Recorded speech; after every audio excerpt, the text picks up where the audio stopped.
اس کی مثال ملنا مشکل ہے۔ آج انڈیا گیٹ پر 63,000 شہیدوں کے نام موجود ہیں۔ وہ اس بات کی گواہی دے رہے ہیں کہ مسلمان نے کچھ نہیں دیکھا، اس ملک کی آزادی کی خاطر سب کچھ گنوایا اور قربان کیا۔ یہ الگ سیاسی موضوع ہے کہ اس ملک کا بٹوارا ہوا، اس کی سیاسی ترجیحات تھیں، لیکن حقیقتاً مسلمان ہرگز اس ملک کا بٹوارا نہیں چاہتا تھا۔ اس بٹوارے کا، اس ملک کی تقسیم کا ایک پلندہ بھی مسلمانوں کے گردن پر ڈالا جاتا ہے، جبکہ تاریخی اعتبار سے بالکل غلط ہے۔ ہندوستان میں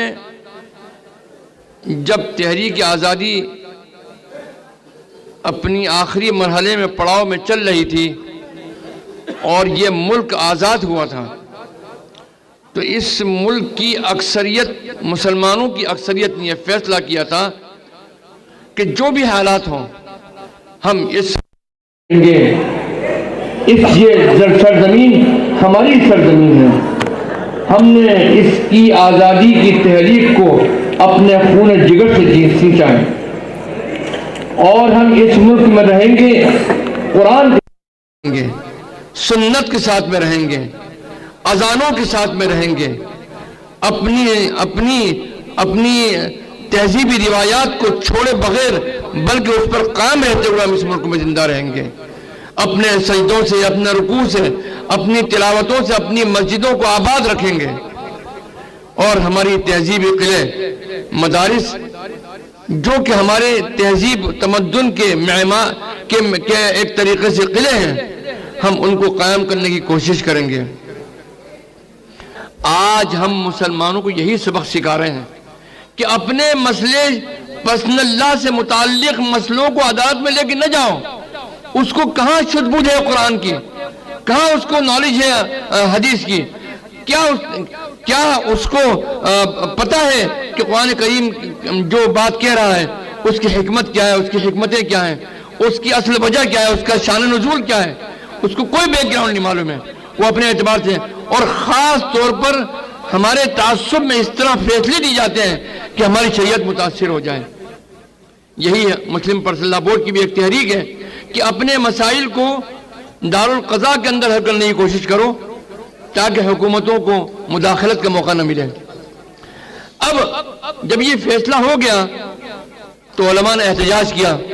اس لمبے احتجاج کے بعد میں حکومت نے فیصلہ کر لیا کہ یہ مسلمانوں کا بڑا حساس مسئلہ ہے، اس لیے اس نے مسلم پرسنل لا کو 2 قانون کے ذریعے پروٹیکشن دے دیا۔ ایک شریعت اپلیکیشن ایکٹ 1937 اور 1938۔ ان دونوں قانون کے ذریعے یہ فیصلہ ہو گیا کہ اگر دونوں فریق مسلمان ہیں اور اگر مسلم پرسنل لا سے متعلق کوئی ڈسپیوٹ ہے تو وہ سول عدالت برطانیہ میں حکومت کی نہیں سنے گی، اس کی سماعت نہیں کرے گی، بلکہ قاضی شریعت اس کی سماعت کرے گا۔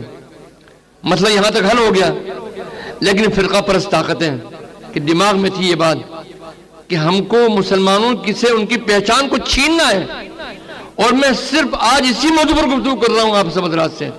ہمارے سامنے چیلنج بہت سارے ہیں، تعلیم کا چیلنج ہے، سماجی چیلنج ہے، سیاسی چیلنج ہے، لیکن اس کے لیے ہم کو بہت وقت چاہیے، اور ہم آتے رہیں گے، گفتگو بھی کرتے رہیں گے۔ لیکن ہم یہ بات کہنا چاہتے ہیں کہ جب مسئلہ آیا دستور کے لکھنے کا تو ان فرقہ پرست طاقتوں نے ایک چیز لکھوا لی پریمبلز میں، یعنی جسے مشورہ کہتے ہیں پریمبلز میں، کہ یونیفارم سول کوڈ نافذ کرنے کی کوشش کی جائے گی۔ پریمبلز کا ایک لا کیا کہتا ہے؟ پریمبلز کا لا یہ کہتا ہے کہ سماج میں کنسنسس اور موافقت بنانے کے بعد ہی اس قانون میں تبدیلی کی جائے گی، اس کے بنا زور زبردستی نہیں کی جا سکتی ہے۔